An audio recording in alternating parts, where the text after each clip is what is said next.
Moi, j'ai voulu regarder la réalité en face. C'est cela, oui. Je n'ai jamais eu de compte à l'étranger, ni maintenant, ni avant. Ta gueule! Je ne voulais pas qu'on prenne une photo de moi au petit matin, glauque. Je tiens à dire que c'est un mensonge. Les sbroufs, c'est vous! Du calme, camarade! La République, c'est la fermeté dans l'application de la loi. J'hallucine. Mais je sais pas pourquoi tu t'énerves. C'est que les affaires privées se traitent en privé. Je vais vous faire une confidence. Je me lève le matin et je me couche le soir. Tu fermes ta petite bouche, tu me parles de politique. Bonsoir et bienvenue dans ce nouveau numéro de l'Hebdo Politique, une émission spéciale réalisée au Parlement européen de Bruxelles. L'Hebdo Politique, Nicolas Kirillovitz. Le 9 mai prochain, on célébrera la fête de l'Europe. L'Europe compte aujourd'hui plus de 500 millions de citoyens dans 28 États. À quoi sert l'Europe alors aujourd'hui? Eh bien notamment à éviter les crises économiques futures, à créer de nouveaux emplois, à protéger les libertés civiles ou bien encore à lutter contre le changement climatique et la pollution. Quel est le poids de l'Union européenne dans le monde? Comment influence-t-elle l'économie? Quel rôle joue-t-elle sur la scène diplomatique? Pour apporter des réponses à ces questions, je reçois Charles de Marcilly, responsable du bureau de Bruxelles de la Fondation Robert Schuman. Bonsoir. Bonsoir. Quelques mots sur ce think tank pro-européen créé en 1991, la Fondation Robert Schuman. Alors c'est une fondation française d'utilité publique qui est pour ambition évidemment d'avoir une Europe plus forte, plus solidaire et plus significative. Et notre travail se joue sur différents leviers, des événements évidemment pour porter notre message, répondre aux médias, ce que je fais bien volontiers avec vous ce soir. Et puis une lettre d'information et des publications chaque semaine, une lettre hebdomadaire qui est diffusée à plus de 200 000 personnes par internet. Et donc je recommande à tous vos auditeurs de pouvoir s'y abonner et d'avoir comme ça un panorama de l'actualité européenne. Et pourquoi vous vous êtes engagé dans la Fondation Robert Schuman personnellement? J'ai un parcours européen qui est assez varié. J'ai commencé dans cette maison, le Parlement européen, dans lequel on est reçu ce soir. Et puis après, j'ai été lobbyiste sectoriel dans le secteur automobile. Et puis une vision un peu plus politique, mais dans le sens noble du terme, c'est-à-dire débat d'idées et apporter des idées et essayer d'être un peu plus positif avec ce poste aujourd'hui à la Fondation Schuman qui me permet de répondre sur de nombreuses thématiques. C'est ce qu'on verra ce soir. L'Hebdo Politique sur Sensation. On va donc s'intéresser au poids de l'Union européenne dans le monde, qu'il soit économique ou politique. On dit souvent que l'Union européenne est la première puissance économique mondiale. Les chiffres le prouvent d'ailleurs. Si on additionne le produit intérieur brut des 28 pays membres, on dépasse le PIB américain et le PIB chinois. Mais est-ce que finalement raisonner ainsi, c'est pas un peu mentir aux gens, puisque finalement l'Europe n'est pas un pays mais un continent? C'est une première question peut-être étonnante, mais qui a du sens.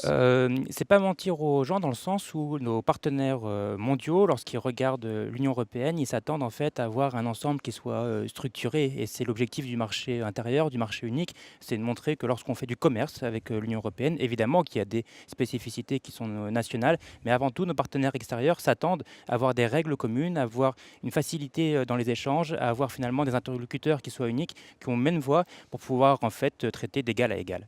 PIB le plus important, premier importateur et premier exportateur mondial, d'après les chiffres fournis par les institutions européennes.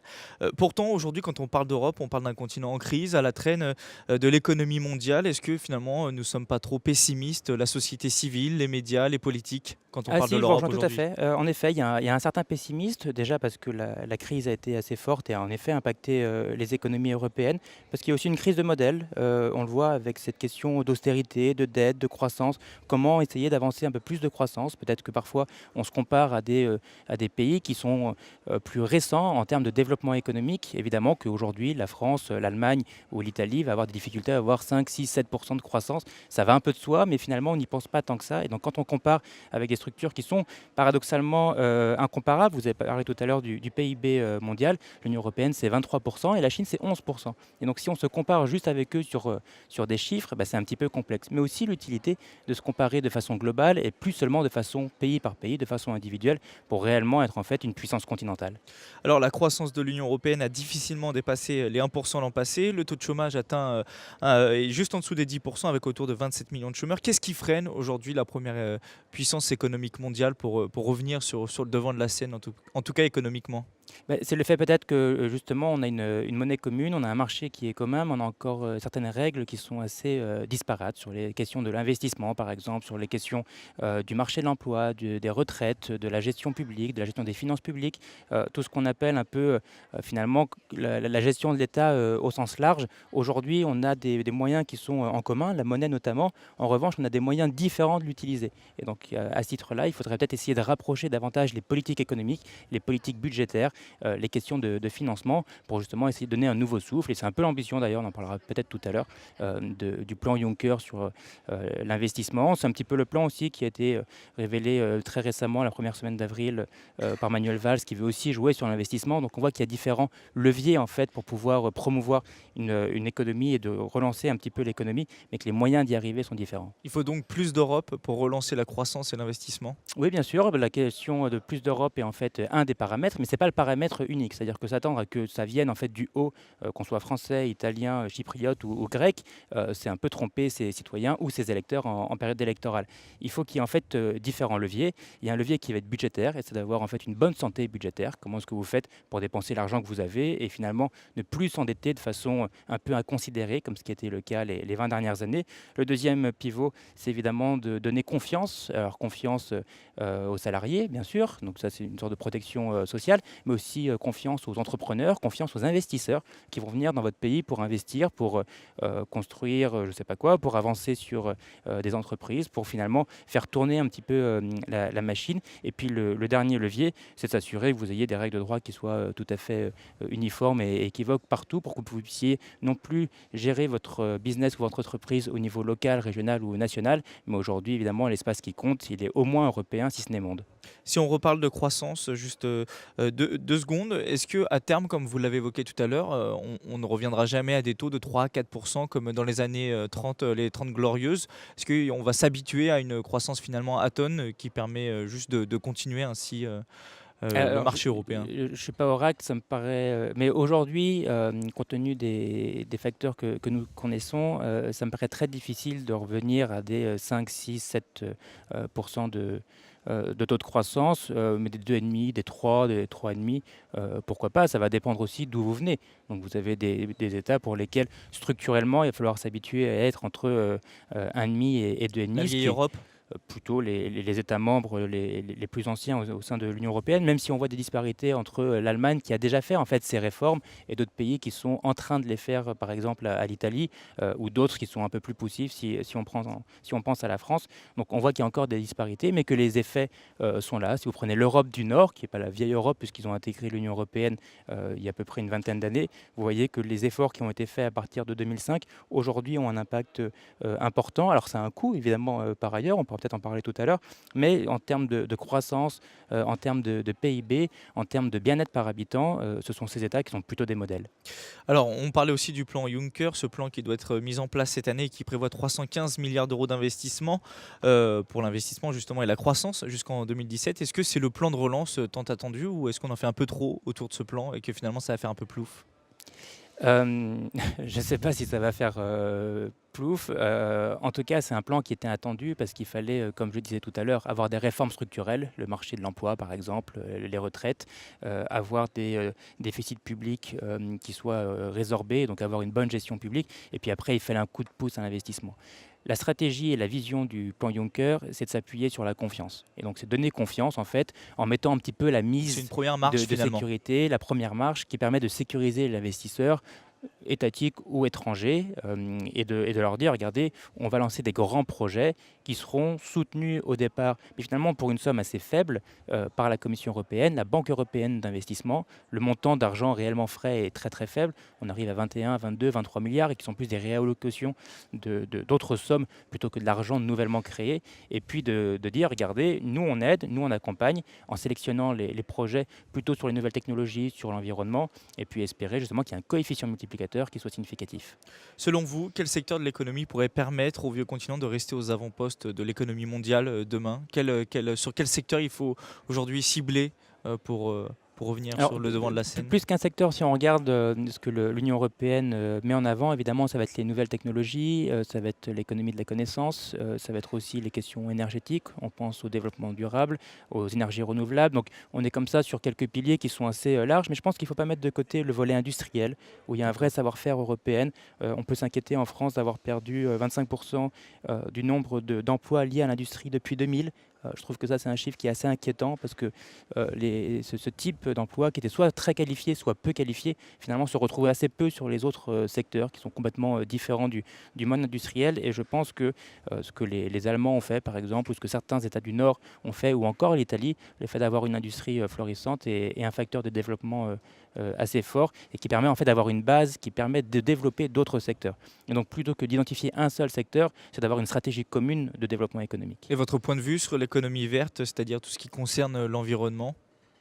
Mon point de vue dans le sens où est-ce que c'est la remède, exactement, ouais. Est-ce que c'est un remède miracle? Je ne sais pas si c'est un remède miracle. En tout cas, je pense que c'est une des clés de la solution, dans le sens où on sait très bien qu'aujourd'hui, on va essayer d'aller vers des énergies qui seront plus vertes, plus renouvelables. Et je pense que c'est une révolution qu'il ne faut pas louper. Quel regard, en qualité d'expert que vous êtes, vous portez sur l'accord de libre-échange entre l'Europe et les États-Unis qui est en cours de négociation? Est-ce que cela vous inquiète-t-il, vous? Est-ce que ça vous inquiète, cet accord, comme de nombreux acteurs de la société civile qui ont peur que les normes et exigences européennes soient revues à la baisse? Ou est-ce que c'est source de progrès pour vous, ce nouveau marché entre les deux rives de l'Atlantique? Déjà, ça fait le plus grand marché mondial. C'est pas anodin. Le deuxième point, c'est de penser que les normes américaines sont telles que les normes européennes vont passer au second plan. C'est faux. Vous l'avez sur à peu près 30% des différentes réglementations. Ce seront celles des Américains qui sont plus coercitives et qui ont un degré de sécurité qui est plus élevé. Ce seront ces normes-là qui seront peut-être mises en avant. Vous en avez 30% où c'est plutôt les normes européennes. Donc les Américains vont aussi devoir s'adapter à des normes européennes. Et puis le reste, c'est plus ou moins équivalent. Et donc là, il y aura un équilibre qui s'effectuera. Donc ce n'est pas un jeu, en fait, avec un gagnant et un perdant. C'est un jeu et un accord très concrètement sur lesquels tout le monde va avancer, qui seront plus consistants pour l'ensemble des deux économies et de l'économie mondiale par extension. Toutefois, ce qu'il faut mettre un peu en balance, c'est qu'il y a en effet certaines thématiques, notamment sur les questions du droit d'auteur, sur les questions culturelles, sur certaines questions agricoles, où il y a beaucoup soit de chimères, soit une certaine opacité. Et je pense que la Commission a tout intérêt, et les négociations le montrent depuis un peu moins d'une année, sous la pression du Parlement européen qui nous reçoit ce soir notamment, d'avoir davantage de transparence pour expliquer en fait de quoi est-ce qu'on parle très concrètement aujourd'hui. Il y a une crainte sur les OGM qui sont largement utilisés aux États-Unis, pas en Europe? Il y a une crainte sur les OGM, vous avez le fameux poulet nettoyé au chlore qui effraie tout le monde, vous avez certaines plantations qui n'ont pas les mêmes consistances qu'ici au sein de l'Union européenne, donc on voit très clairement qu'il y a des secteurs qui peuvent inquiéter le consommateur et qu'on va mettre en avant si on veut faire capoter finalement cet accord. C'est pour ça que la Commission a tout intérêt à dire, voilà aujourd'hui ce qui est négocié, voilà ce qui est négociable et voilà ce qu'on met de côté. Maintenant, c'est une négociation. Et est-ce que quand vous jouez aux cartes, vous avez envie de montrer votre jeu à votre adversaire? Bien souvent, non. Et donc, c'est là toute la subtilité politique, c'est d'avoir un soutien finalement de l'opinion publique, qui est aujourd'hui une composante de cet accord. Vous ne pouvez pas faire cet accord sans le soutien de l'opinion publique. Et en même temps, ne pas tout mettre sur la table, parce que vous êtes quand même en train de discuter sur des réglementations qui vont potentiellement avoir des impacts en termes de milliards d'euros ou de dollars. Et donc, à ce titre-là, il faut être prudent. L'hebdo politique, vous avez la parole. Vous avez la parole. Avant d'aborder un autre aspect de la puissance européenne, plus politique, écoutez ces quelques réactions. Nous avons demandé aux gens à quoi servait l'Europe selon eux. À quoi ça sert l'Europe? Pour moi, ça ne sert pas grand-chose. L'Europe, pour moi, ça a servi pour casser l'amitié, pour casser le boulot, pour casser tout ça. Eh bien, informer une communauté un peu plus grande qu'un seul pays. Je suis très Europe depuis très longtemps.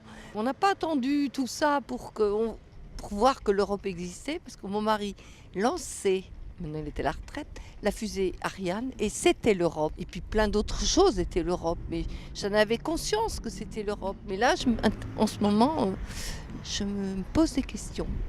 Ça m'apporte par exemple la possibilité de pouvoir voyager partout en Europe sans avoir à passer des postes de frontières, une liberté de mouvement, une liberté d'échange, la monnaie aussi, l'euro. C'est quand même super pratique quand on peut voyager, d'avoir cette unicité monétaire. Donc l'Europe, en fait, c'est être citoyen européen. On est français, mais on est aussi européen aujourd'hui. Pas grand-chose en fait, hein. Je vois pas concrètement. Ça sert à unifier les peuples de l'Europe pour leur permettre effectivement de survivre chacun d'entre eux, disons, dans le monde d'aujourd'hui, pour faire face à la montée, disons, des grandes puissances comme les États-Unis bien sûr, la Chine, le Brésil et d'autres puissances encore émergentes un peu comme l'Inde. Que c'était très bien, que ça allait nous développer le commerce, nous développer. Puis je me rends compte aujourd'hui que je ne suis pas certaine de tout ça, mais peut-être que je me trompe. Charles de Marcy, je le rappelle, vous êtes responsable du bureau de Bruxelles de la Fondation Robert Schuman. Vous avez entendu ces réactions sur l'utilité de l'Europe. Alors on a entendu liberté de circulation, pas grand-chose, former une communauté, survivre face aux grandes puissances. Alors concrètement et simplement, cette question peut peut-être paraître simpliste, mais à quoi sert l'Europe aujourd'hui ? L'Europe sert aujourd'hui de façon très claire à être une puissance. Est-ce que le territoire ou la taille pertinente, c'est régional, national, européen, voire pour certains, et on le voit pour les entreprises, la question est d'être mondiale, c'est même plus d'être nationale ou européenne, c'est encore à l'échelon au-dessus. Aujourd'hui, le salut ou l'avenir des peuples européens vient pour le développement économique, pour avoir une taille qui est critique. Et la taille critique, c'est l'Union européenne. Alors on peut poser des questions, est-ce que c'est l'Union européenne à 20, 25, 30, 40, 50 ça, c'est peut-être un autre débat. Mais le fait qu'on soit plus fort ensemble que seul, ça, sincèrement, c'est aujourd'hui indiscutable. Le deuxième point, c'est que quand l'Union européenne a commencé à être créée, il y avait aussi cette ambition d'arrêter les conflits entre les populations. Et là, on ne peut pas nier que c'est un succès. Aujourd'hui, vous n'avez plus de conflits. Vous pouvez avoir à nos frontières, et on le voit bien, certains conflits, mais c'est quand même étonnant de voir plutôt des pays qui souhaitent rentrer dans l'Union européenne, davantage que collectivement des pays qui souhaitent en sortir, même la Grèce par exemple. L'Islande ne voulait plus rentrer dans l'Union européenne. L'Islande qui est un peu un cas particulier parce qu'elle a voulu rentrer dans l'Union européenne quand elle était en forte difficulté et qu'en fait elle avait besoin de l'Union européenne. Et puis un vent favorable, qui peut être temporaire, lui permet de retrouver finalement une certaine autonomie, notamment par rapport à ces questions de pêche, et elle se dit qu'elle serait peut-être plus favorable en dehors. Je parierais pas qu'elle ne revienne pas à la table des discussions d'ici une petite dizaine d'années, justement en fonction de cette taille structurelle, sachant que son économie est quand même liée à un seul secteur, la pêche, et que la contrepartie d'avoir des réglementations européennes assez coercitives peut évidemment freiner lorsque vous êtes dépendant quasi exclusivement d'un seul secteur. On va faire une pause musicale et puis on revient dans quelques instants pour parler aussi de la puissance politique. L'hebdo politique, Nicolas Kirillovitz.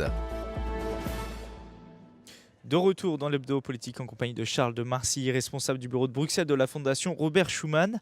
L'Europe, une puissance économique, on l'a dit, mais est-elle finalement aussi une puissance politique ? Est-ce qu'aujourd'hui la voix de l'Europe en tant que continent compte-t-elle dans les affaires du monde ?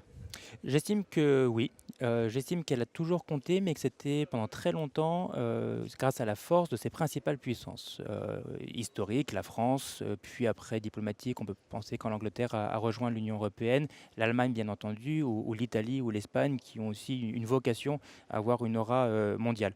Aujourd'hui, on voit qu'il y a très clairement une ambition européenne collective qui est imparfaite, parce que c'est récent.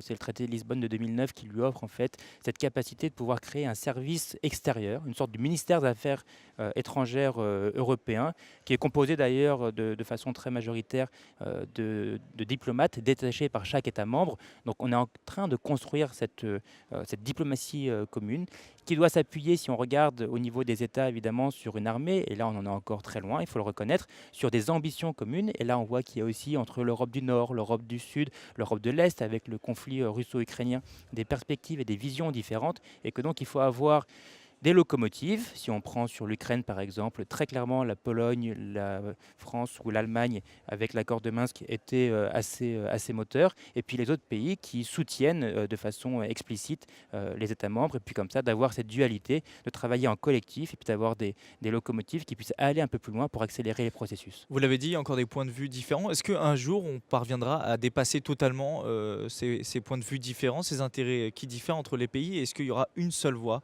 en Europe, ou alors alors est-ce que c'est un peu trop utopiste de croire ça? Bon, on y arrive assez rapidement. Regardez sur l'Iran, par exemple. C'est un dossier où évidemment que les fortes puissances diplomatiques nationales de l'Union européenne étaient aux avant-postes, mais l'Union européenne a accompagné le processus pour essayer de rassembler les positions. Sur l'Ukraine, qui est un dossier évidemment très problématique et stratégique, et en plus qui fait référence pour les pays de l'Est, par exemple, à une partie de l'histoire qui est assez difficile. Donc on voit que les sensibilités géopolitiques sont différentes, que vous soyez espagnol ou polonais par rapport au conflit russo-ukrainien. Je pense que l'Union européenne sert de médiateur et a trouvé des positions communes qui, par nature, évidemment, sont des compromis. Pourtant, c'est encore Angela Merkel et François Hollande qui ont pris l'initiative, vous le dites, pour l'accord de Minsk.